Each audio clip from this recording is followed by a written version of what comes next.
Vamos a tratar de comenzar hoy día una cosa muy simple para poder evaluar para la utilidad de la radiología en las distintas áreas del cuerpo. Y vamos a tomar como cuerpo tórax, abdomen y pelvis. Y vamos a ir viendo las distintas modalidades de imagen.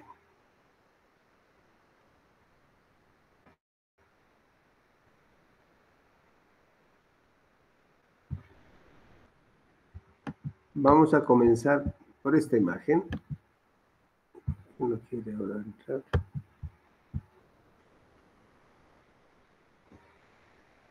No me digas.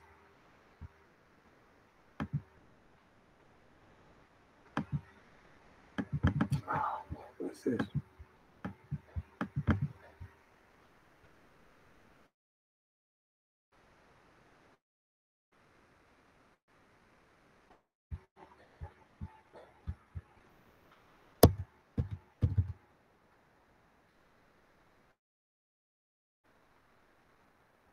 ¿Por qué no me permite avanzar mis diapositivas?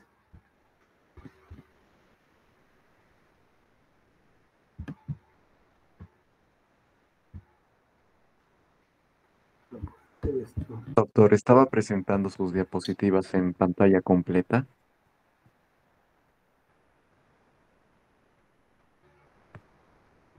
Estaba intentando presentar en pantalla completa, sí.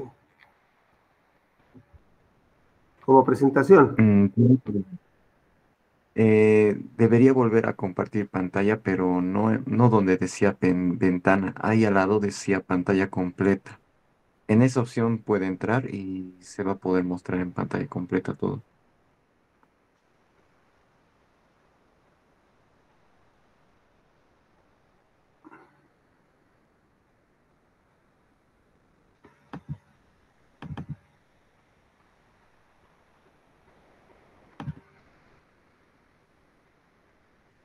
Estamos en la misma. Porque si voy a esa otra opción que me dices,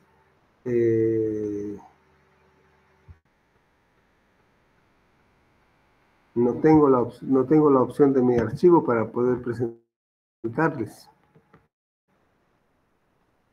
Doctor, una vez que usted presenta como pantalla completa, puede ingresar nuevamente a PowerPoint, o sea, salirse y volver a entrar como PowerPoint, entonces va a poder ver todos vamos a ver su pantalla en general y va a poder hacer todos los cambios y toda la situación. Si entra por pestaña, a veces existe ese problema de que no va a poder cambiar las diapositivas.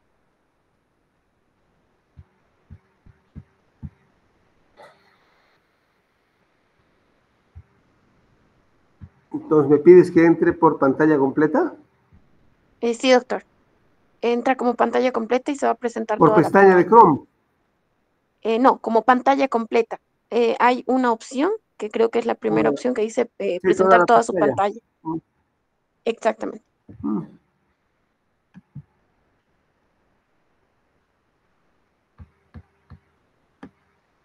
Sí, pero no me permite igual. Pero tengo que corregir esta cosa. Mucho. ¿Estoy compartiendo o no? Hola. No, doctor. No comparto. Toda la pantalla. Pero no me permite la opción compartir.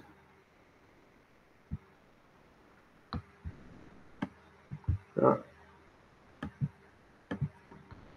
Dice toda la pantalla no me permite opción compartir.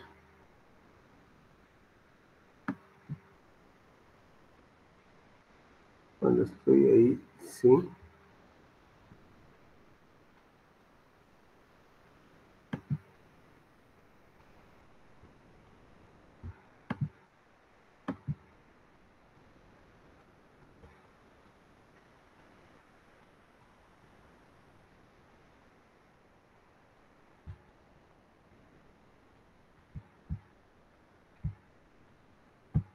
No, igual lo mismo.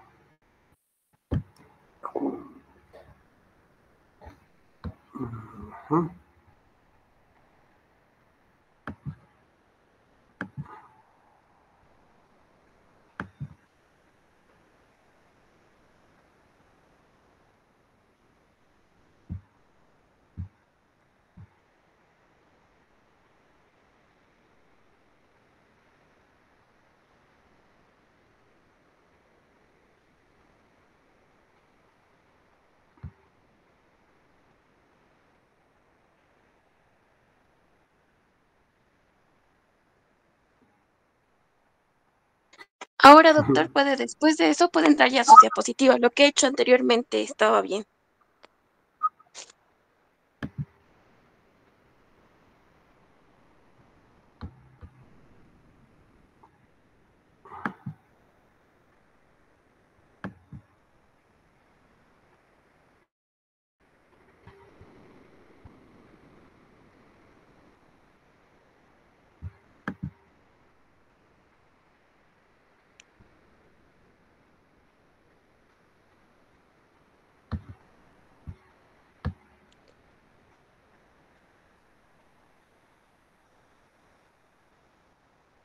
Y directo se va a sus diapositivas de ahí, doctor.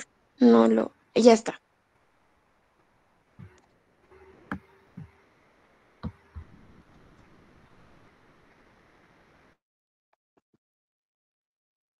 Ahora sí, Sí, Ya ¿estoy está doctor. en pantalla compartiendo o no? completa, doctor.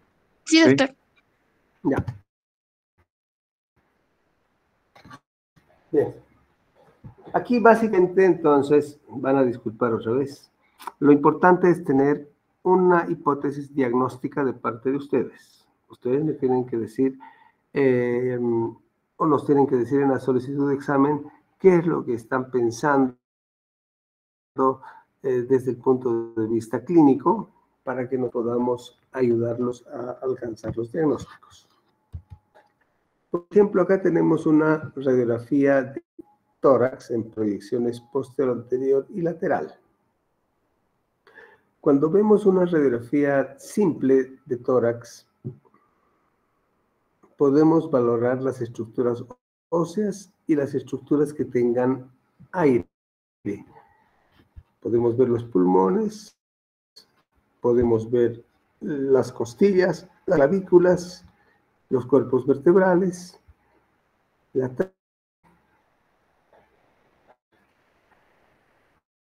pero no podemos ver algunas otras estructuras, como por ejemplo el esófago, que está transcurriendo por detrás de la tráquea hasta alcanzar al estómago. ¿Por qué? Porque tiene una densidad de partes blandas similar a las partes blandas que rodean a la pared torácica y además está colapsado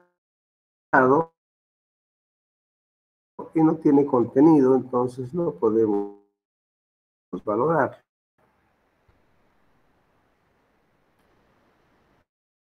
Lo mismo pasa en la parte.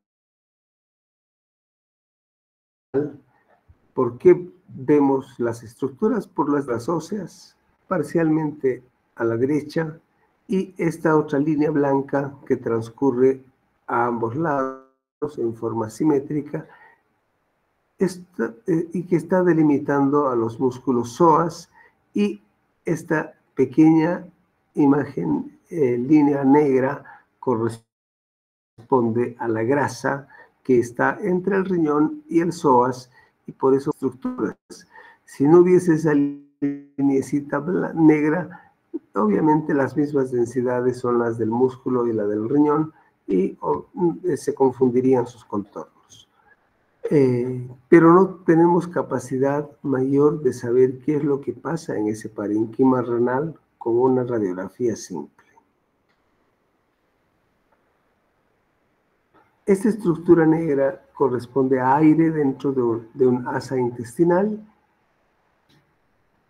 Esto también, si este asa intestinal no tuviese aire en su lumen, nosotros no pudiésemos verla. Entonces, a lo que quiero llegar es que la radiografía simple es diferencia de densidades, diferencia de contrastes, y que su importancia diagnóstica final va a depender básicamente de los hallazgos que encontremos con otro tipo de elementos que nos ayuden a alcanzar el diagnóstico, ya que la radiografía simple es muy, muy limitada. Entonces, ¿qué examen vamos a emplear para cada condición patológica? Va a depender de la solicitud del estudio que ustedes nos digan. Vamos a usar un estudio simple, vamos a colocar contraste para representar algunas estructuras, vamos a estudiar ese órgano con otro tipo de modalidad de imagen, ya sea ecografía, tomografía o resonancia magnética. Esa incógnita la tenemos que develar en conjunto con los clínicos para poder alcanzar los diagnósticos, ya que una sola modalidad de imagen, por muy sofisticada que sea como la resonancia magnética, tiene limitaciones, tiene grandes ventajas para algunas cosas, pero indudablemente tiene limitaciones. Y eso está dado para todas las modalidades de imagen. Bien. Vamos a ir avanzando ahora por elementos, órganos distintos, y vamos a hablar sobre tubo digestivo inicialmente. Les había mencionado con esa radiografía de tórax que les mostré al principio, no podíamos ver el esófago, sabíamos que transcurría por algún punto del mediastino, pero exactamente no podíamos identificarlo. Entonces, para identificar las estructuras del tubo digestivo, necesitamos contraste. ¿Y qué contraste usamos? Usamos bario y mezclamos ese bario, adicionamos a ese bario gas para dar imágenes en doble contraste. Y así nos permite el delgado, que tiene menos patología que estos otros órganos, y la enema varitada para ver el intestino grueso. Vamos a ir viendo ejemplos y utilidades de estos exámenes con contraste en distintas condiciones patológicas. ¿Y cuáles son esas condiciones patológicas en las cuales son útiles la utilización del contraste? Patología congénita, patología inflamatoria del tubo digestivo, tumoral, patología obstructiva, patología funcional o la presencia de cuerpos extraños. Entonces, dependiendo qué es lo que vamos a buscar, vamos a utilizar la modalidad de imagen más adecuada. Por ejemplo, esta es una guagua de pocos meses de edad que se ha tragado una batería de esas redonditas que hay de las linternas. Y está en el esófago proximal. El esófago tiene estenosis fisiológicas en varios segmentos de su trayecto. Uno de ellas es una estenosis condicionada por el botón aórtico. Otra estenosis que tiene es por el bronquio fuente izquierdo, y finalmente a nivel de su paso por el diafragma. Esta guaguita se tragó esta batería. Ustedes saben que la batería puede provocar quemadura, y lamentablemente en esta guagua que hizo una quemadura, estaba próxima al callado de la aorta, era muy difícil extraerla, se demoraron unas horas en hacerlo, y finalmente hubo un desastre porque hubo una úlcera de decúbito con fistulación hacia la aorta, y la guagua obviamente no sobrevivió a la extracción de este cuerpo extraño.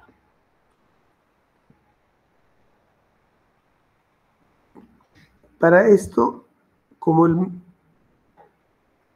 cuerpo extraño tiene alta densidad, indudablemente no sabemos qué tipo de cuerpo extraño ha tragado una guagua.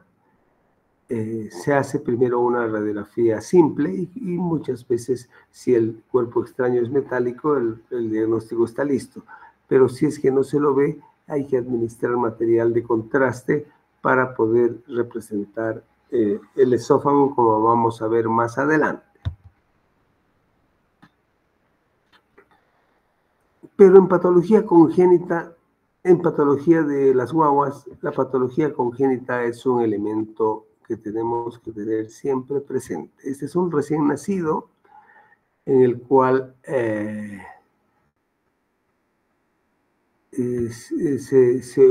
apenas nació, comenzó a distender mucho el abdomen y llamó la atención. Se le hizo una radiografía de abdomen simple también para ver qué es lo que estaba pasando y se vio que solamente había esta burbuja de gas y que correspondía a un esófago, a un estómago muy distendido en un paciente con una atresia duodenal. ¿Qué es la atresia duodenal? Es la interrupción después del antro gástrico de la primera porción del duodeno. Entonces la guagua traga y al tragar airecito distiende, pero ese aire no puede avanzar hacia territorios más distales y por lo tanto va a distender el abdomen. Tampoco necesitamos material de contraste porque el aire nos está sirviendo de contraste. ¿Ya? Otra condición que es congénita, pero que no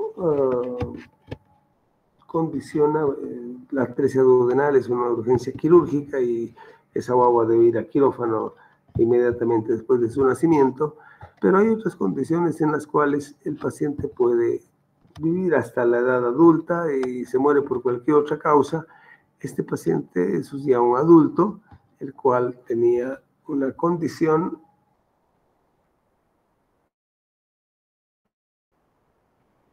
congénita que se llama un síndrome de Chilaiditi, que es la posición sobreproyectándose al hígado de asas intestinales en una localización absolutamente inusual, porque acá normalmente está el hígado y las asas intestinales van a estar caudal, o sea, en un plano más inferior al hígado y van a dejar libre esto y el límite diafragmático va a estar dado exclusivamente por el pulmón y por el hígado subyacente. En este caso hay asas intestinales interpuestas que por sí solas no provocan ninguna condición patológica, sino es como una variante de posición de las asas. Entonces, si no tenemos la representación de estructuras metálicas o la ayuda de las estructuras de elementos metálicos y necesitamos valorar el tubo digestivo, vamos a colocarles contraste. Ya les había mencionado que se usa aire y bario. El bario es este elemento blanco que está en el lumen del esófago y lo está distendiendo, y usamos el aire para distender aún más y hacer una imagen en doble contraste que nos permite valorar patología de la mucosa. Este es un esófago absolutamente normal,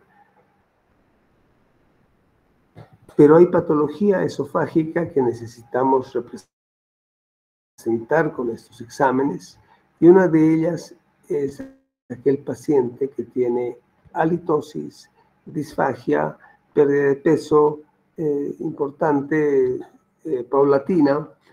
Entonces se sospecha la posibilidad de acalasia. La acalasia es una dilatación importante del esófago por alteración del plexo de Auerbach y hay una pérdida de la distensibilidad del esófago distal. Entonces se manifiesta por una gran dilatación del esófago proximal, una estenosis infundibuliforme, que quiere decir en forma de embudo y de contornos bien definidos, y con una terminación como en una cola de ratón, pico de pájaro, pónganle cualquier nombre, pero lo importante es que es una estenosis filiforme y de contornos regulares. ¿Y por qué es la halitosis? Porque estos esófagos tan grandes retienen alimento por mucho tiempo que se descompone y produce mal aliento a estos pacientes. Al tener este esófago siempre lleno de líquido y de restos alimentarios, el paciente no puede tragar mucho aire y por lo tanto el otro signo de estos pacientes es de que el fondo gástrico está distendido, no hay cámara gástrica, normalmente tenemos un paso de aire mientras tragamos o hablamos y el estómago y los intestinos van transitando con aire en su lumen.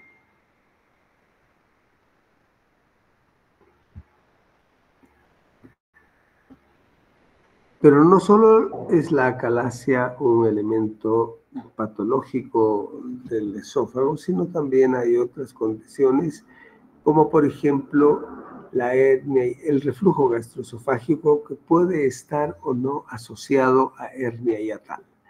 La hernia hiatal es la migración de un pedacito del estómago hacia el tórax, ¿ya? Y puede asociarse a reflujo gastroesofágico. El problema no es la hernia, sino el problema es el reflujo. ¿Por qué? Porque el reflujo puede condicionar esofagitis, o sea, proceso inflamatorio repetitivo en esa mucosa esofágica, con engrosamiento de los pliegues, como se ven acá. Y finalmente, si esto se hace muy crónico, puede llegar a la estenosis y a las úlceras, y a esto se llama esófago de Barrett. Y el esófago de Barrett es una condición que, si ustedes han pasado por gastroenterología, van a saber que es una condición que puede progresar hacia el cáncer gastroesofágico.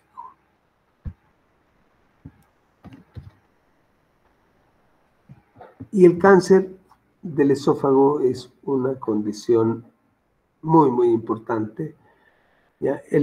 Cuando el cáncer de esófago es en el tercio distal, generalmente es un adenocarcinoma. En cambio, si es en tercio proximal o tercio medio, es un espinocelular. Pero cualquiera de ellas que sea su naturaleza histológica, el cáncer va a ir condicionando estenosis en toda estructura tubular, ya sea esófago, estómago, intestino, uréter, colédoco. El compromiso del cáncer es circunferencial, generalmente es de comienzo abrupto y de término abrupto, no como la acalasia, que es una estenosis progresiva, sino es una estenosis acá que comienza en un punto, sabemos dónde comienza y sabemos dónde termina. Y además no es de contornos regulares como es en la acalasia, la estenosis, sino es de contornos irregulares y mamelonados. Entonces, ahí tenemos la posibilidad, con el contraste varitado, de dibujar el contorno interno del esófago y representar esos signos y esas alteraciones que nos permiten alcanzar al diagnóstico. Indudablemente, también los que han pasado por gastroenterología, existe la posibilidad diagnóstica con endoscopía. La endoscopía es una extraordinaria herramienta diagnóstica que, aparte de ver directamente la lesión, puede obtener biopsia. Entonces, esto hace que tenga esa potencia importante en el diagnóstico y sea preferible en muchas condiciones hacer primero la endoscopía y con eso se alcanza el diagnóstico. Pero en ocasiones las estenosis son tan significativas que los endoscopios no pueden atravesar las estenosis, entonces para dibujar mejor y representar mejor la lesión, nos solicitan hacer un estudio con contraste. Es otro cáncer de esófago de las mismas características, otro cáncer de esófago. Entonces, son lesiones de similares características y comienzan en un contorno y posteriormente van comprometiendo toda la circunferencia. Volvemos a la radiografía simple, pero en esta oportunidad en la parte de abdomen, en este paciente que se ha tragado un cuerpo extraño y que está en área de estómago. Y obviamente cuando hay una condición de estas, lo que se hace es hacer radiografías seriadas hasta esperar la eliminación espontánea con la defecación.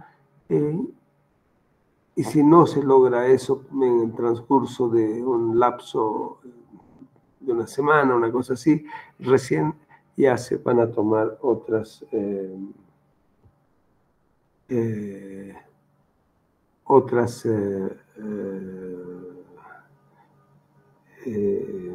¿cómo se llama? Medidas de otros elementos diagnósticos para alcanzar y resolver el problema del paciente. Pero en tubo digestivo, en abdomen, ya no en tórax, tenemos el estómago, tenemos el duodeno y tenemos el intestino delgado y grueso. El estómago lo estudiamos con doble contraste, hemos dado a ingerir bario y aire y distendemos las paredes del intestino. Acá está el canal pilórico, bulbo duodenal, arco duodenal. Este es un paciente absolutamente normal en el cual podemos ver todos los segmentos de esas estructuras anatómicas para descartar patología. ¿Y qué patología podemos ver en estómago? Las úlceras. Acá tenemos una lesión ulcerada con convergencia de los pliegues. Y obviamente, de acuerdo a este tipo de convergencia de los pliegues, tenemos sospecha o no de malignidad. No tenemos capacidad con imágenes radiológicas de hacer diagnóstico histopatológico, por lo que siempre hablamos solamente de sospecha. Y este paciente, por supuesto, va a requerir una endoscopía y biopsia para alcanzar al diagnóstico final. Hay pacientes que hacen condiciones familiares, como es la poliposis. Son múltiples lesiones pequeñas, polipoideas.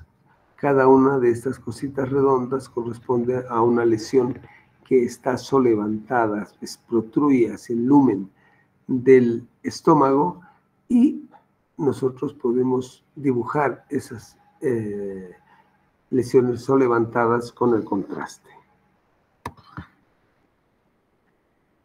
Son lesiones generalmente benignas, pero obviamente hay que hacerles un seguimiento muy, muy frecuente porque pueden tener degeneración hacia cáncer y el problema es que en cáncer gástrico hay que llegar temprano porque si no, como en este caso, se llega en forma muy tardía. Este es un cáncer ya estenótico en el cual es un cáncer, un Bormann 4, el cual ha comprometido toda la circunferencia del estómago y está condicionando disminución de su lumen. Si avanzamos un poco más, tenemos la representación del duodeno. El duodeno generalmente se enferma con lesiones ulceradas. Es raro que haya cáncer de duodeno. Podemos ver enfermedad de Crohn como lesión inflamatoria pero generalmente la patología más importante en duodeno es la úlcera, en la cual podemos representarla nosotros con este método de imagen. Existen algunas condiciones que son hallazgos radiológicos en los cuales pueden explicar alguna condición patológica en algún momento. Este es un paciente con arco duodenal en el cual tenía periodos de obstrucción, de ictericia, y se hizo un examen para ver si estaba pasando algo en el duodeno, si había un tumor en la ampolla de Vater que podría explicar de alguna forma la ictericia de este paciente, pero en este caso encontramos esta lesión que protruía hacia el arco duodenal, hacia el arco interno, y corresponde a un divertículo de la segunda porción del duodeno, que normalmente es así. El duodeno no tiene saculaciones, el divertículo es una saculación del lumen duodenal por debilidad de la capa muscular. Entonces es una estructura sacular que no tiene capa muscular y es por eso que es fácilmente distensible.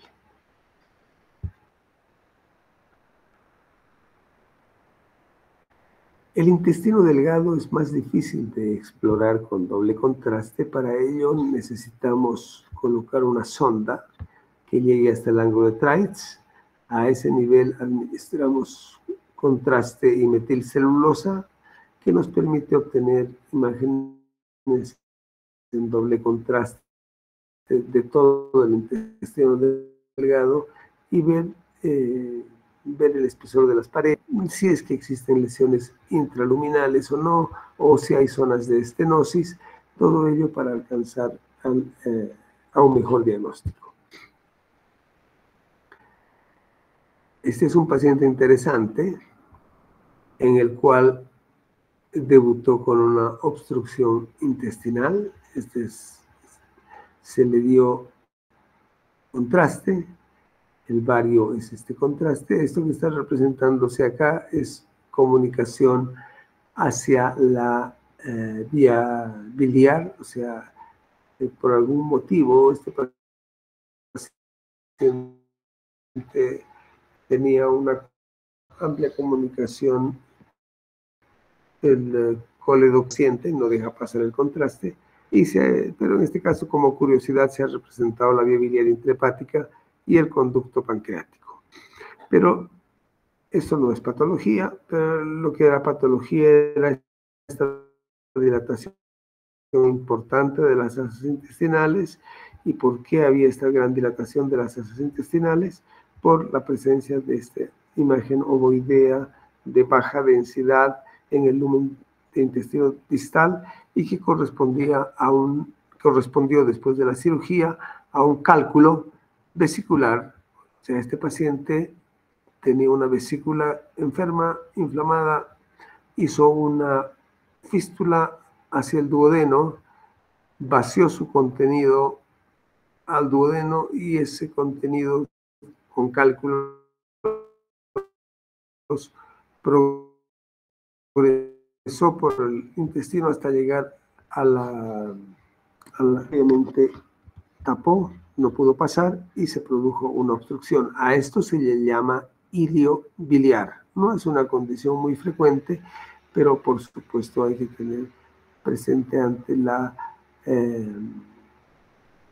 como el diagnóstico diferencial de una obstrucción intestinal como causa.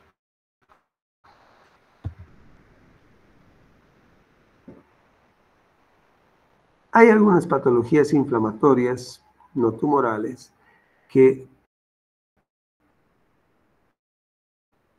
se asocian también a disminución del lumen intestinal y a compromiso de las paredes. En este caso, este es el ciego, asas intestinales proximales, y este es el ilion distal, que está vaciándose en el ciego, pero es de un calibre muy delgadito y de contornos irregulares,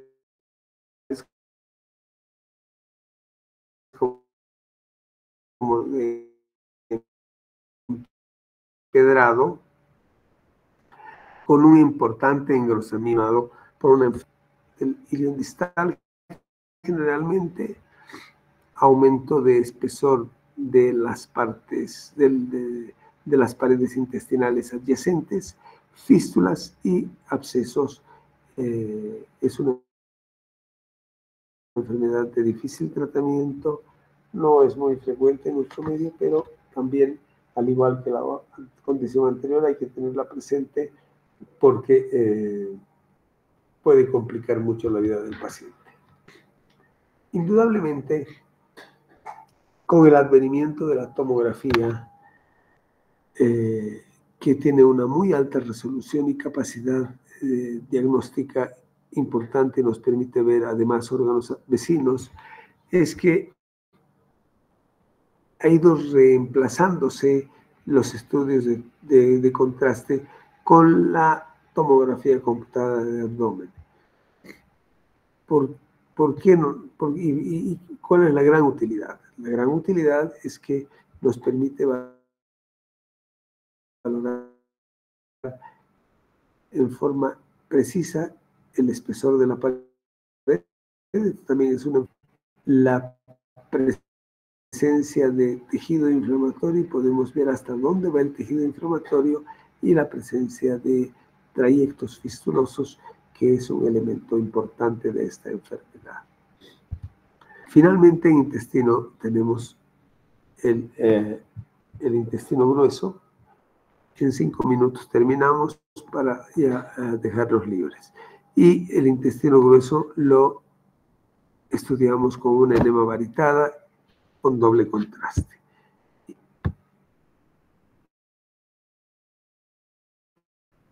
¿Qué nos permite qué? Nos permite dibujar en forma adecuada rectos, sigmoides, colon descendente, transverso y ascendente, y poder valorar sus distintos segmentos. ¿Ya?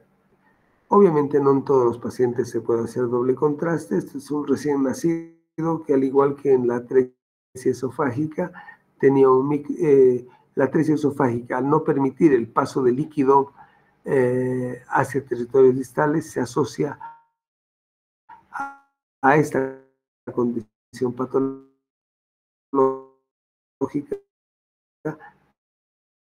por falta de tunelización del intestino en el manejo de estos recién nacidos.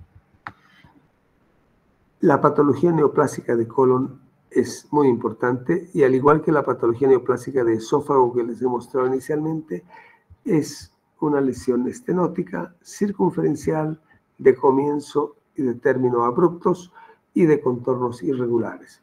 Esto correspondió a un cáncer de colon.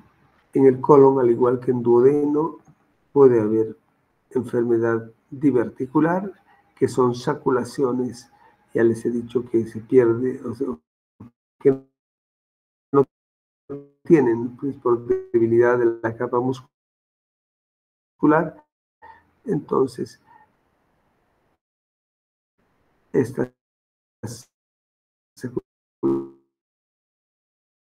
no tienen capa muscular y por eso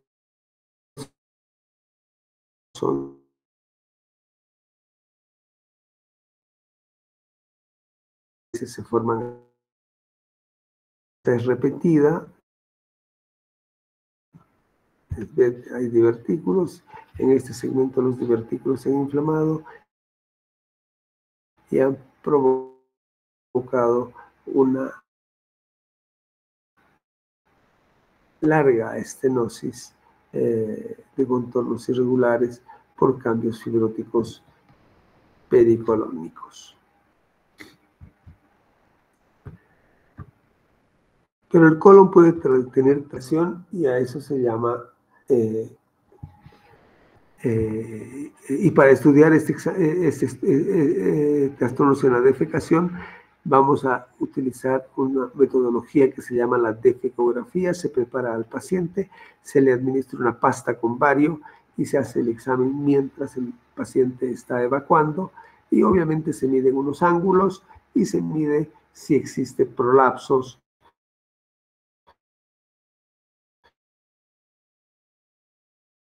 si existe protrusión, que un segmento del intestino se introduce dentro del otro y provocan estenosis proximales. El advenimiento de la tomografía con capacidades cada vez más importantes en su sistema computacional ha abierto el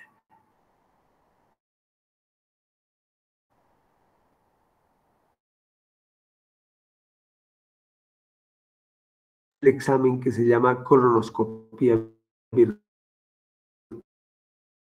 La colonoscopía virtual es un estudio en el que podemos posteriormente navegar dentro del lumen intestinal como si fuese una endoscopía óptica. Esta no es una endoscopía óptica, esta es una tomografía computada con navegación virtual endoluminal, y la utilidad de este examen es la pesquisa de pólipos en aquellos pacientes que no toleran la colonoscopía óptica.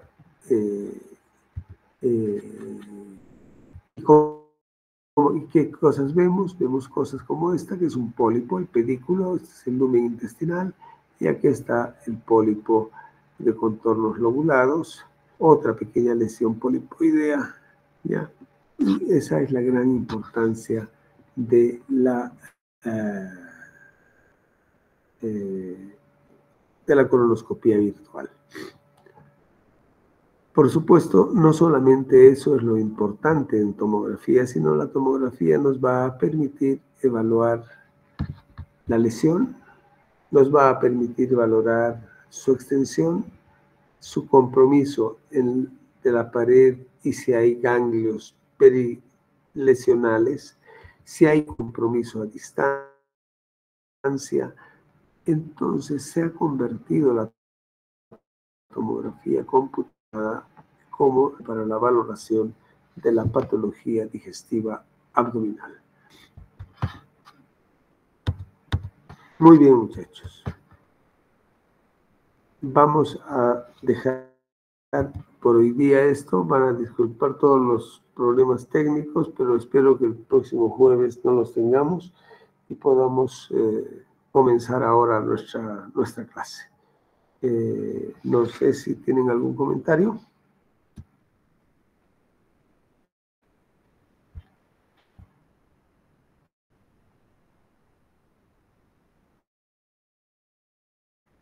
Bueno, si no, nos vamos y nos vemos el próximo jueves.